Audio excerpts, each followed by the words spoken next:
ar pieprasījumu pēc obligācijām. Nu, pagaidām izstāsta, ka viss ir tīri labi. Nu, vismaz Baltijas līmenī, ja, redzējām Igauņu šo te nekustamā īpašuma attīstītāji. Tur pārrakstīšanās. Esti enerģija, nu labi, tas bija pieejams tikai Igaunijā. Bet tur ar būtisku pārrakstīšanās varēja uzņēmums piesaistīt krietni vairāk nekā bija šis sākotnēji noteiktais līmenis. Rīgas ūdenim arī daudz vairāk nekā bija šis sākotnējais plāns, un tad ir jāsaskam, kā to visu sadalīt. Tā kā pagaidām pieprasījums ir ļoti labi. Cilvēki pozitīvi noskaņot, skatās pēc iespējām, tad citu jānāk arī jaunas obligāciju iespējas, jauni piedāvājumi.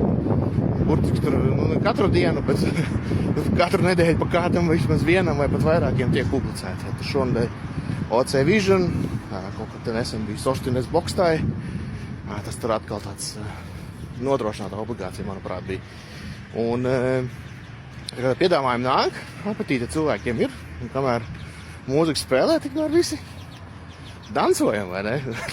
Un šis komentārs nenozīmē to, ka mūzika tūlīt beigsies, ja? Kādreiz viņa beidzās, ja? Bet šobrīd šķiet, ka viss notiek. Bet, nu labi, gaidām vēl preses nama projekta rezultātus šim te obligāciju piedāvājumam. Uz šobrīd, kad raksta video, nu vajadzēja visiem tiem rezultātiem būt, bet nu vēl nav. Nu, gaidam.